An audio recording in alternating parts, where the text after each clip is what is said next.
We are pleased to be partnered with the Broadcasting Board of Governors as we continue our monthly series on topical research findings from various markets around the world. This effort is in support of BBG's mission to inform, engage, and connect people around the world in support of freedom and democracy. Today we're going to take a look at findings from Turkey. We also are going to touch a little bit on the Kurdish population. It's the first kind of in-depth look at the Kurdish population in Turkey. For those of you who know a little bit about the Kurdish population in Turkey, it's been relatively difficult to research that population over the years. Technically, conducting the work in Kurdish language has been illegal, and so this is some of the first look at that population. Obviously, it's becoming more and more important with some of the events in Iraq and Syria and in the region. So we're happy to be able to share some of those findings. Our next event, we're going to go, we won't have an event in August. August, as you guys know, is a difficult month to pull together events in Washington, D.C. So our next event will be September 23rd. It'll be a fantastic event. We're going to be looking at women and media usage. So not a specific country deep dive like we've done historically. We'll look at gender use of media. This morning, we're pleased to have BBG Governor Mr. Ken Weinstein with us. He's going to make a few opening remarks. A few comments about Ken. He's been the president and CEO of Hudson Institute since 2011. Since joining Hudson in 1999, he's held numerous positions within the organization. From 1996 to 1998, he was the director of the Government Reform Project at the Heritage Foundation, and from 1994 to 1996, he was the director of research at the New Citizenship Project.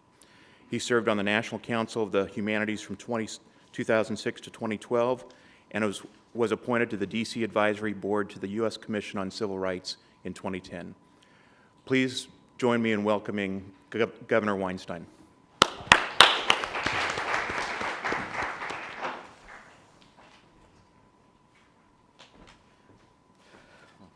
Thank you, Chris, for that introduction. I want to thank everyone for joining us here this morning. The BBC's research partnership with Gallup is an important avenue for the BBG and our networks to gain insight into our audience's media use habits across the globe, and today's discussion on Turkey with specific focus on the country's Kurdish population, which is becoming critically important both demographically within Turkey as the major engine of growth demographically in Turkey, as well as its the implications for the region, which Chris mentioned with regard to both Iraq, Syria, and beyond. And this is part of this monthly series of research briefings, which we deeply value. At the BBG, we understand the value of audience research, knowing about our audience's media consumption habits and understanding their views of which topics are important better shapes our content, our distribution, and better allows us to meet our important mission, which is to inform, engage, and connect people around the world in support of freedom and democracy. And by joining us today, you clearly show that you share this view that knowing more about the people you're trying to engage is key to engaging them. Now, given the realities of our budget, we have to be strategic in terms of the efforts we make, in terms of assessing our audience size, and looking at the media environment today in Turkey. Clearly, it shows that the voice of America is still very much needed in Turkey. I've traveled to Turkey 3 times in the last 14 months. I'm regularly in contact with Turkish friends, colleagues across the political spectrum, including Kurds as well. And Turkey is obviously a valued NATO ally. It has a long democratic tradition, but freedom of the press in Turkey has frankly been under attack for some time now. Freedom House has ranked Turkey's press as not free. In the past month, Prime Minister Erdogan, who is obviously the leading candidate in the upcoming Turkish presidential elections next month, has sued a journalist over a message in Twitter. Turkish media has been widely accused of showing blatant bias in its coverage of the upcoming elections, and journalists in the country have launched an online campaign to highlight the lack of press freedom. And severe restrictions and censorship has been placed in the media, resulting, as I think those of us who follow the Turkish media, in the majority of the media either being run or controlled by the government. Those who refuse to comply face government-sanctioned harassment in the form of inspections or fines. I think those of us who follow the Turkish media closely know the famous cases of various international journalists who have been dismissed or harassed and have chosen to leave. The Zaman journalist Mahir Zeynalov, who was originally from Azerbaijan, was expelled from Turkey, and CNN's Ivan Watson was openly detained and chose to leave Turkey for safety reasons. And in the lead up to the recent elections this spring, Twitter and YouTube were also briefly banned. As a result, as the elections come up, the Turkish people have sometimes not heard of the various corruption allegations against the government that have driven significant headlines around the world, and or have heard simply the government's version of those news. And obviously, a free press is critical to ensure a fair and free election. On that note, in this context, we all know that the Voice of America's objective and uncensored news is critical to providing unbiased coverage of world and local news, something that is sorely lacking in Turkey and in many other countries to which we broadcast. I look forward to learning more about audience media preferences as a result of this poll, and I want to thank our partners at Gallup, and I want to thank everyone again for being here. Thank you very much.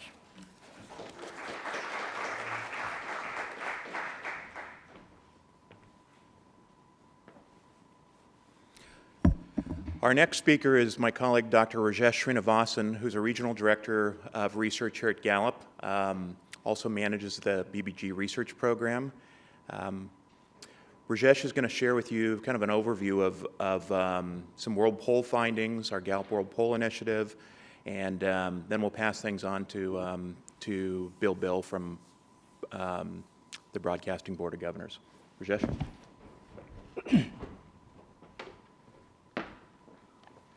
Thank you, Chris. Good morning. Eid Mubarak to those who have been fasting for the past month. World Poll we've been doing since 2005 in Turkey, and we have done about 10 distinct, unique waves of data collections over the last 9 years. The latest wave of data collection ended in June, and these data collection happened just right after the spring elections. Typically, we do about 1,000 interviews of a cross-section of the nationally representative population of each country, of adults 15 and older, and that was the case in Turkey as well. Since 2005 till 2013, we were gathering data via face-to-face, and for the first time in 2014, we switched to telephone, where we covered both landline and mobile. Not all questions were asked in 2014, the latest wave, simply because we switched from a face-to-face to a telephone mode. So as we progress through the presentation, you will notice that some of the time series ends at 2013. So apologize for that. The World Poll typically covers a wide range of topics, from personal satisfaction with standard of living, life evaluation, to how people view the various institutions in the country and how they perceive the leadership, both in their country as well as foreign leadership. So we'll be touching upon some of those things in the course of next 10 minutes. Let's start with how people evaluate their personal life. We ask a simple question to have people evaluate where they stand on a ladder of life from 0 to 10 on a 0 to 10 scale, where 0 is the worst possible life and 10 is the best possible life. And what you're seeing here is for the general population of Turkey, how they have evaluated that on an average rating on the 0 to 10 scale. So you can see there hasn't been much of a change over the past 9 years, with the exception of 2013, where there was a dip in the average rating from 5.3 down to 4.9, and then it went back up to 5.5. So the 4.9 coincides with the Gezi protests. The data collection in 2013 happened while the protests were going on, so clearly that has had an influence in terms of the instability and the uncertainty about the future. And that is also reflected when you look at the ratings for the future question, which is, how do they evaluate what 5 years from now is going to look like for them? So you can see, again, pretty stable up until 2013, 2013, slight dip, and then clearly a big bump up in 2014. Possible that the 2014 elections might have resolved some of the issues, lingering issues in terms of future leadership, and hence the certainty is perhaps what is motivating people to provide a higher rating for the future. You could ask the question, so what sort of impact does this have, given all the things that we have encountered and seen in the press and media and so forth around the protests, the scandals and so forth? What impact does it have on perceptions of the government, the national leadership? It appears that the majority of Turks continue to have confidence in the national government. So the question really is, a simple question of, do you have confidence in the national government, yes or no? A majority, 53% in the latest poll, say that they have confidence in the national government. It has remained pretty stable over the past 4 or 5 years, with maybe a slight decline, but generally it's been a majority are saying that they have confidence in the government.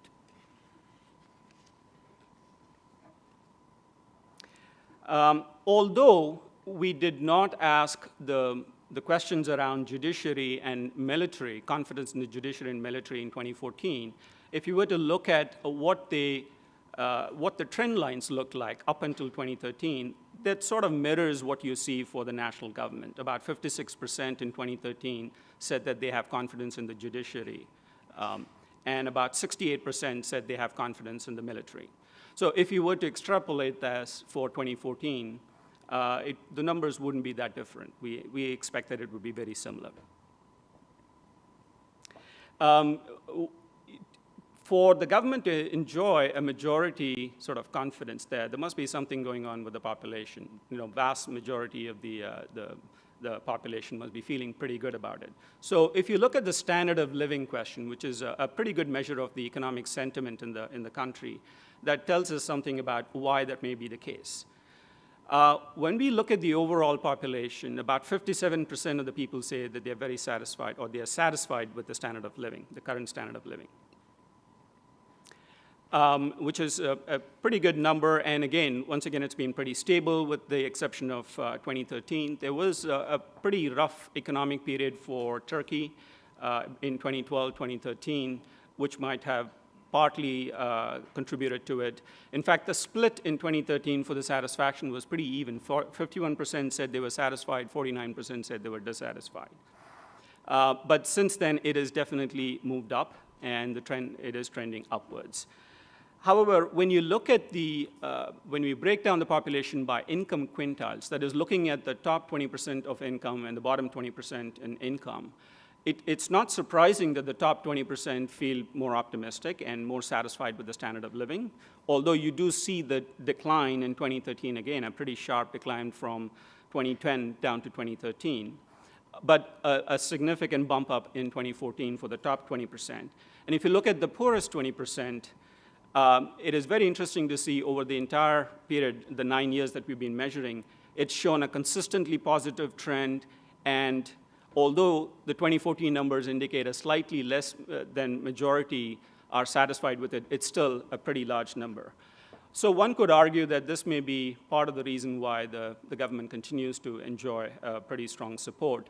A fair number of social programs have been implemented, which may have contributed to this. A significant amount of money was pumped into the social programs in 2013 and continued to be in 2014. So we think part of it, the positivity is because of that. Moving on to how these events have played out in terms of people's approval of the leader, in particular, Mr. Erdogan's handling of his job as the prime minister. If you look at the very first bar on the left, 59% of the people still approve of the leadership. Want to point out that this is 2013 data. 2014, we did not ask this question, so we're still talking about in the midst, This is 2014 data. This is the latest information we've got. So even after Gezi protests, after the elections, we see about 59% of the people saying that they approve of Mr. Erdogan's performance. Now, across other demographics, it's interesting to see it's consistently above 50%. with the exception of the tertiary education. So among the educated elite, clearly it doesn't enjoy the same approval rating.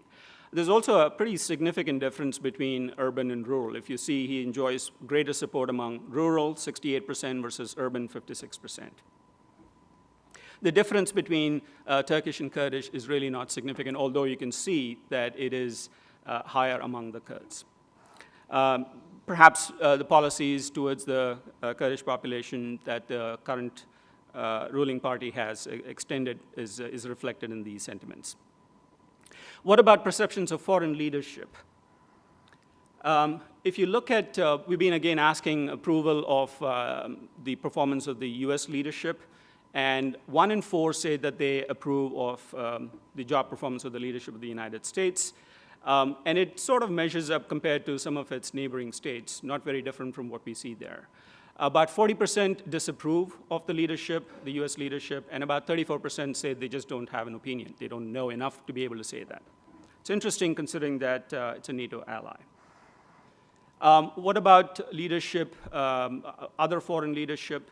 So if you look at the trend line for US approval rating, so it hasn't really changed much. It has remained pretty flat for the past 3-4 years in terms of about a fourth of the population saying that they approve of the US leadership. If you look at leadership of Germany, it's about the same, 24%. Considering that it's a neighbor, one would have expected a slightly higher number, but it's very surprising to see that it is still at 24%.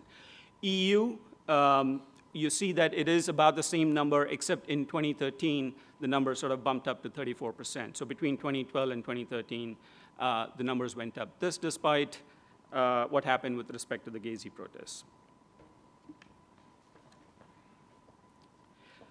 While the overall population, about 26% of the people actually approve of the US leadership, it was interesting to note as we dissected the data that among supporters of Mr. Erdogan, that is, those who approve of his leadership, we found some interesting differences in terms of their approval of US leadership. So there's a significant difference, even though the absolute numbers are small, there's a significant difference among Erdogan supporters to US leadership compared to Erdogan's critics. We don't see the same differences when we look at Germany's leadership, approval of EU leadership, or approval of Germany's leadership. We know that the Gezi protests and others resulted in a fair amount of self-censorship of the media. So looking to what does the World Poll provide in terms of directions and understanding about how people perceive media freedom in the country. We asked the question, do the media in this country have a lot of freedom or not? Overall, when you look at it, 46% of the people in 2013 said the media has a lot of freedom in the country. And that number has remained pretty stable over the last 3-4 years since we've been asking this particular question. However, it is clearly polarized and divided based on whether you're looking through the view or the lens of somebody who supports the current government versus those who are opposed to the current government. And this is based on their confidence in the current government versus lack of confidence. So among those who have confidence in the current government, we see close to 2/3 of the people saying that the media has a lot of freedom, not surprising. Among the detractors or among those who do not support or do not have confidence in the current government, only 1 in 5 say that the media has a lot of freedom. Interesting differences that we found, particularly on the perception of media freedom, was by region. And if you look at it closer to Istanbul, the Marmara region and the Aegean region have the lowest numbers in terms of media freedom. And as you move further east, particularly in eastern Anatolia and southeastern Anatolia, larger concentrations of Kurdish population, we find perceptions of media freedom being much higher. Again, it's perception, but this is what people are thinking and feeling at this point in time. Now to provide a better understanding of the media consumption habits that we were able to pick up as part of the media survey, I'm going to turn it over to colleague Bill Bull. Thank you.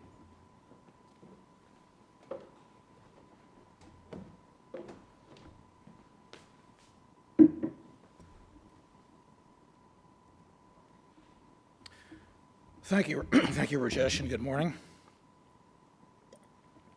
As Rajesh mentioned, I'll be speaking about the media environment in Turkey, providing a bit of detail about how Turks use the media, what channels they go to, and then talking a bit about the Kurdish population separately and their media consumption patterns.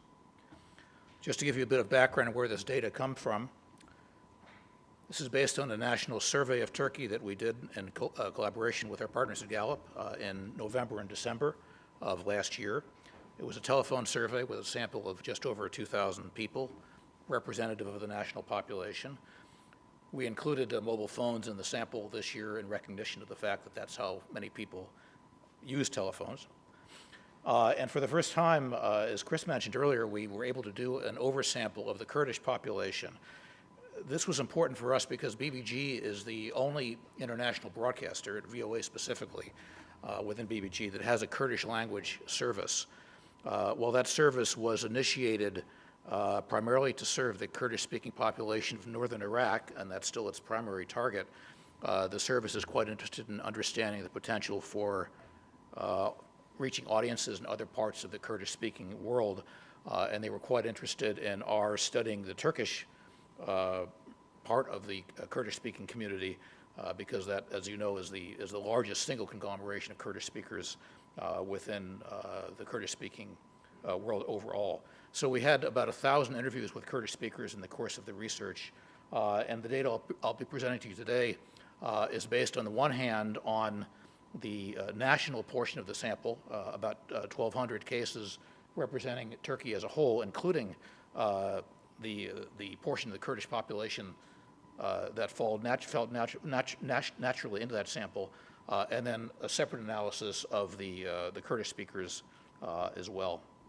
So to put things in a bit of context, just politically, we did ask a few questions about attitudes towards various countries, favorability ratings for a number of key nations. The figures you see up here represent net favorability scores. These are positive ratings, the percentage of people rating a country favorably minus the percentage rating the country unfavorably. So you can see the numbers going to the left are unfavorable views of those countries. To the right, favorable. The big story here, of course, is that Germany is fairly well thought of. The other countries you can see here, including the U.S., have fairly low favorability ratings, quite comparable to what Rajesh showed you in his slides earlier. We dug a little bit deeper into this to see if there are any distinctions among different demographic groups with respect to views of the U.S. In particular. And the one thing that stood out, and this is perhaps a hopeful sign, is that the young Turks, those in the 15 to 24 age cohort, were actually rather neutral in their views of the U.S., as opposed to everybody else, no matter how you broke out the sample, who were quite unfavorable looking at the U.S. Whether this will be borne out by further research, we don't know, but it was an intriguing finding to suggest the younger population of Turkey might be a little less dug in their opposition to the U.S. than others. So let me get right to the issue of Turkish media. Turkey is a little different than most of the countries in which the BBG operates in that it's much more developed. It's sophisticated technologically in terms of the kind of equipment that people have in their households, the way they can access news and information, and also in terms of the sheer number of media alternatives they have available to them. There are literally hundreds of radio stations in Turkey, dozens of TV stations, and of course an untold number of internet sites that they can use, social media as well. But this doesn't necessarily mean that all Turks are satisfied with the available choices, and we've already heard a bit about that from Rajesh. We'll return to it a bit later in this presentation. But first, just to illustrate the relative sophistication of the average Turkish household in terms of media platforms and access, this chart shows you the percentage of households in Turkey that have access to these various types of equipment. Of course, TV is everywhere. Satellite dishes are close to ubiquitous in Turkey. There are interesting historical reasons for that. And then computers are quite widespread. You can see that 2/3 of households report having internet access as well. And intriguingly, just over a quarter of households actually have iPads or tablets at this point, which is higher than we've seen in most countries that we've studied to date. But when we look specifically at what platforms people use daily for news, and those are the percentages shown here, TV is still very much at the top of the list. 90% of our respondents told us they use television on a daily basis for news and information. But interestingly, internet is in second place now. Just over 4 in 10 Turks say they go to the internet on a daily basis for news, and just over a quarter say they use social networking for that purpose. So digital media have become quite important to most Turks for getting news and information. Things get even more interesting when one breaks this out by age, and you can see here the various age cohorts compared across these different colored bars, with the tan on the left being the youngest, the dark green being the oldest age cohort. Looking at the 15 to 24 age group, you can see they're much less likely than their older compatriots to use television for news daily, but far more likely, about 6 times more likely than the oldest age group to use internet for news daily. Not too surprising, but the magnitude of this difference is quite striking. Also striking is the fact that daily use of internet for news is essentially equivalent to daily use of television for news among this young group. So internet is very much becoming the go-to medium for younger Turks.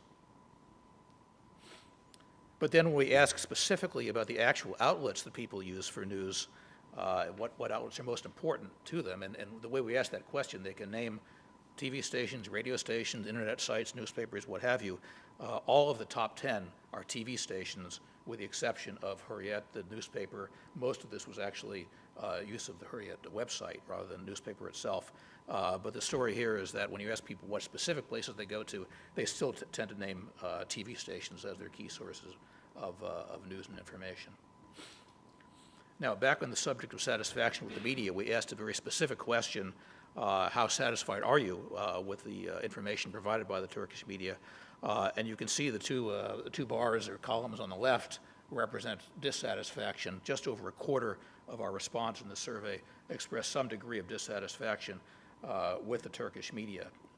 Corresponds, I think, fairly nicely to the data that Rajesh pointed to earlier.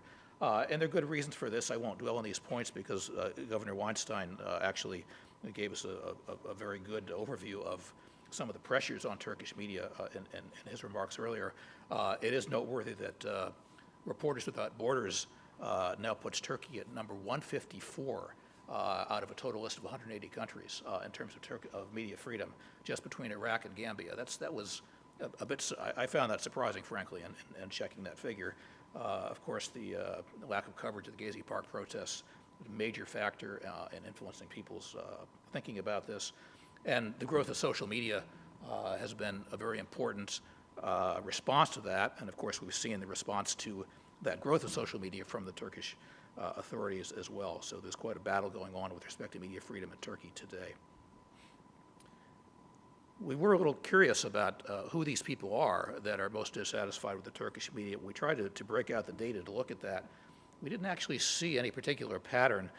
Those with higher education were a bit more likely to say they're dissatisfied, which wasn't too surprising, but otherwise, just about the level of dissatisfaction was more or less the same across all of the different demographic groups that we studied. So it's not easy to identify exactly who these people are that are saying they're dissatisfied. So let me turn to giving you a little more detail about the digital universe in Turkey, since it has become very, very important. Turkish internet users use the internet for lots of different things. It's not just a recreational platform, of course. And nearly 3/4 say they use internet on a regular basis for getting news and information. What's also striking is that large numbers of them also use internet for audio and video, which suggests that they have the infrastructure is very good. They have the ability to do these data-intensive applications, as well as sharing video and photos and just about everything else that we think of the internet as enabling.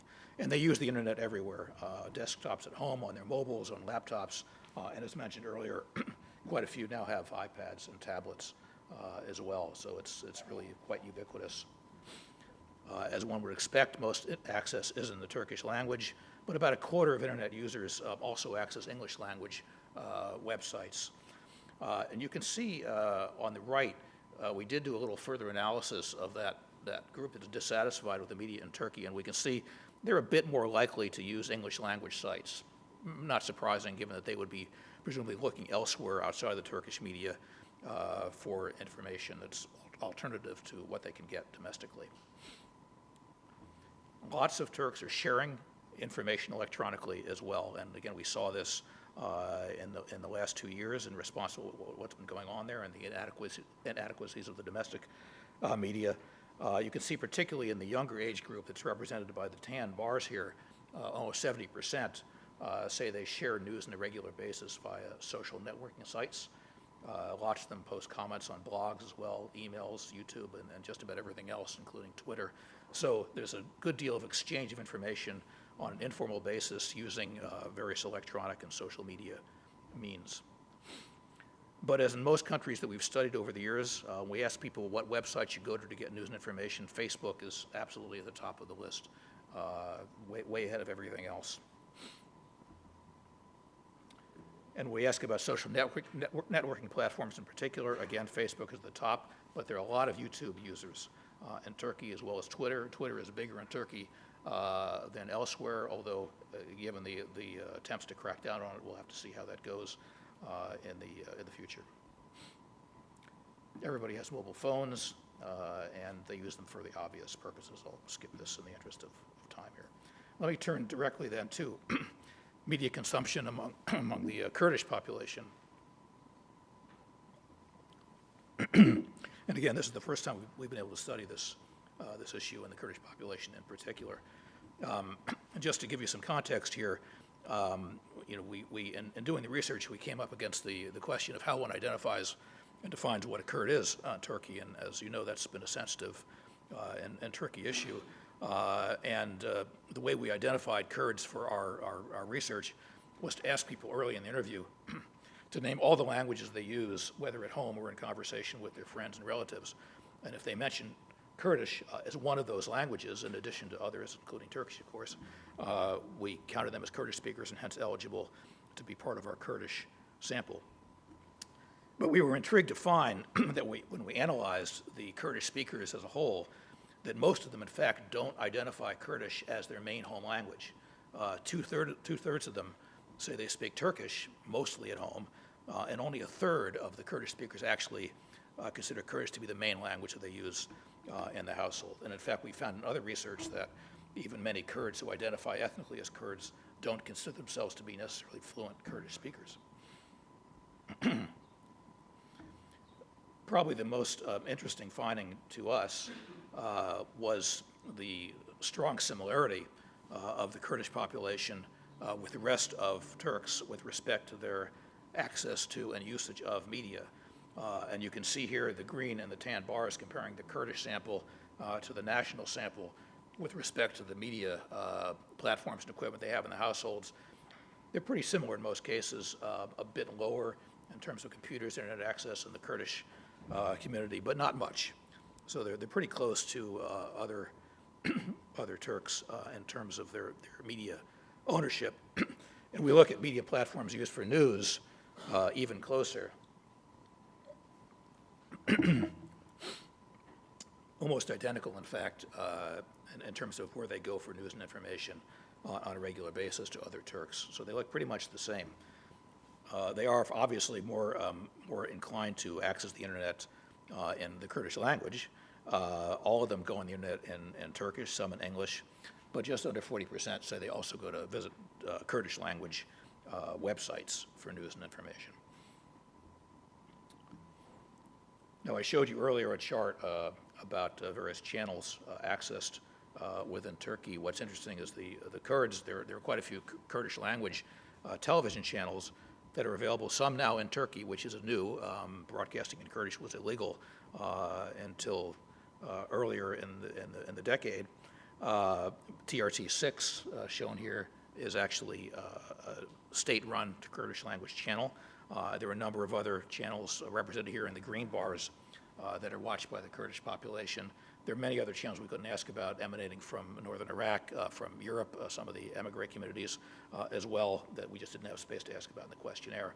But these channels do get a significant audience among the Kurds, but it's the Turkish channels, the main ones you can see on the left here, that get the widest audience among the Kurdish population, just of course as they do among the rest of Turks.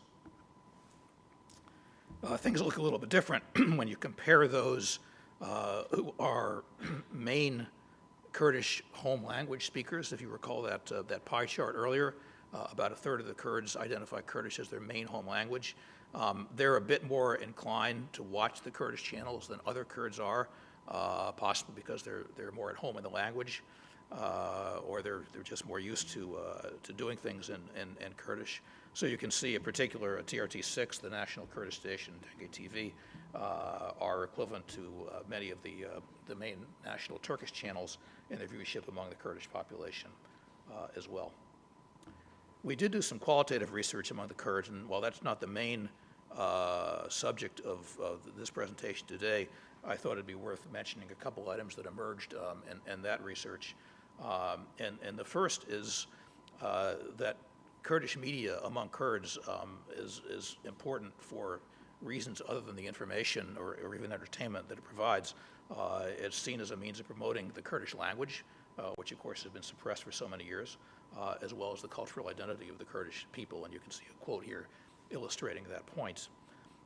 And of course, Kurdish media are seen among this population as something of an antidote to Turkish media that, for obvious reasons, is not fully trusted among the Kurds, or not necessarily all the Turks, as we saw earlier.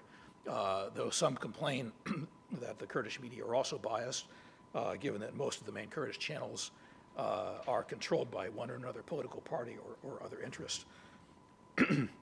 And Kurdish media are also seen as a means of allowing the highly dispersed Kurdish population to understand and talk to each other, although that's not always easy, given the fact that the dialectical variations among different forms of Kurdish are such that, in fact, mutual comprehension is not necessarily possible, as we found in trying to show some of the VOA Kurdish products to people in Turkey. Some of them couldn't be understood because they were in the dialect that's more widely spoken in Iraq. So there are challenges to that communication among the greater Kurdish community. So with that, I'll jump right to a few concluding remarks. As we've seen, the Turkish media is quite sophisticated, but there's a good deal of political pressure that limits the ability to provide objective news and information to the Turkish population. And as a result, many young Turks and Kurds are turning increasingly to the internet and to social media to compensate for the deficiencies in the other media that are available to them in broadcasting. And among the young population, the internet is already rivaling TV as a key information source. As we've seen, Kurdish speakers look very much like other Turks in terms of their use of media outlets, but they use Kurdish language media as well. So if one is trying to formulate a strategy for reaching Kurds, it's very much a question of what goal one's trying to achieve. Turkish is widely understood, in fact, universally understood among that population. But there are other reasons that Kurds are interested in Kurdish language media as well, and those need to be taken into account. So thank you for your attention, and I apologize for my hoarseness this morning, but happy to discuss any of this further and take questions.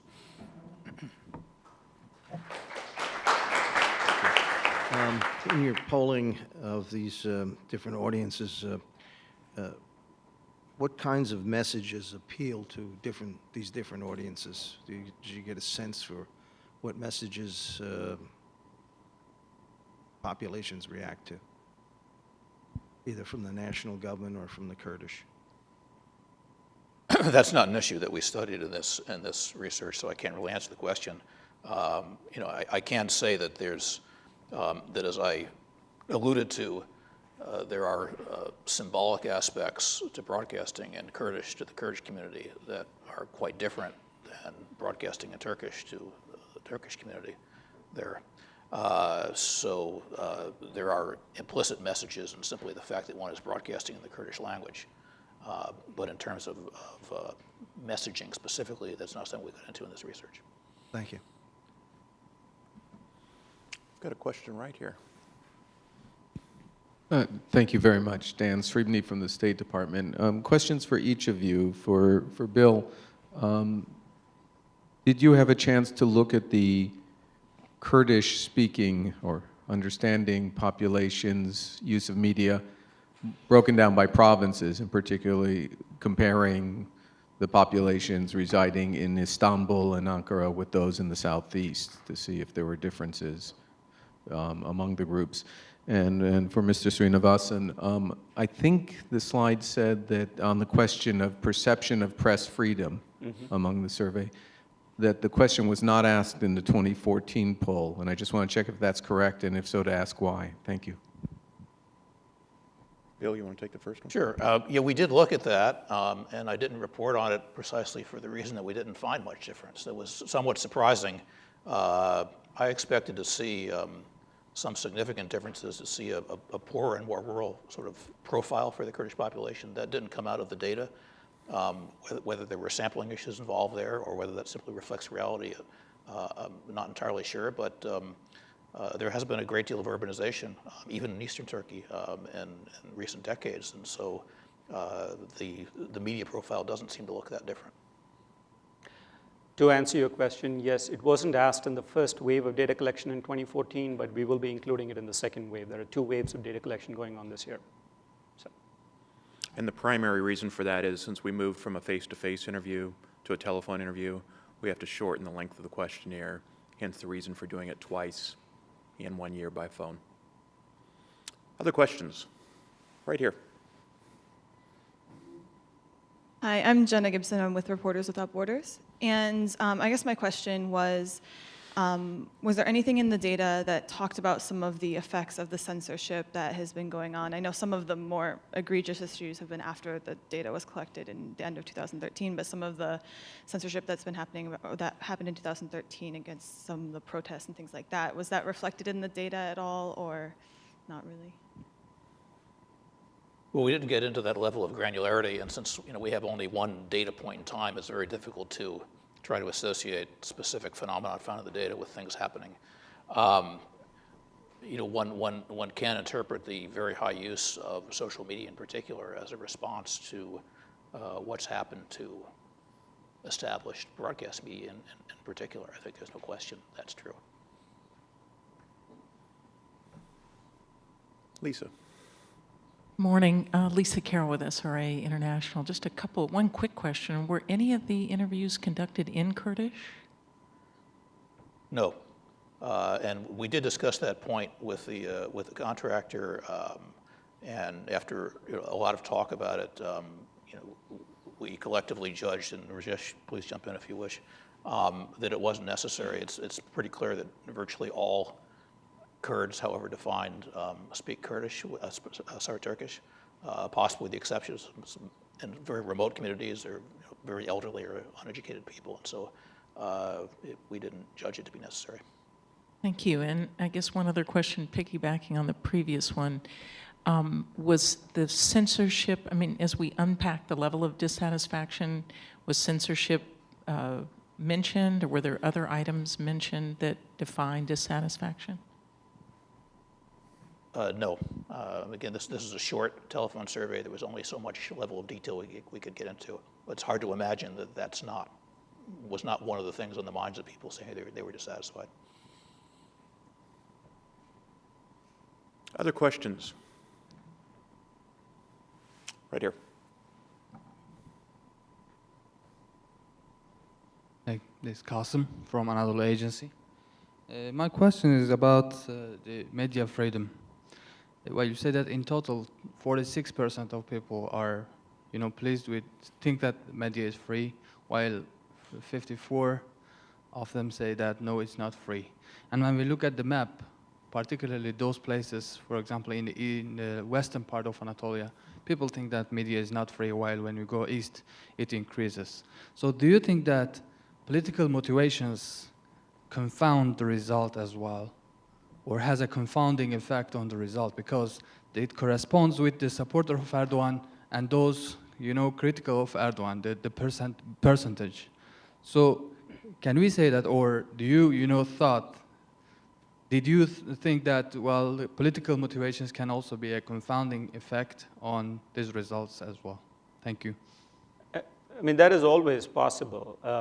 The thing is, nobody is looking at one particular aspect of life. So when we are talking about an entire survey, talking about various things, they are keeping in mind the overall framework within which they are responding to it. So one question on media freedom, a fairly broad question, could all have some influence based on how else they've responded to the other questions. So it's clearly possible.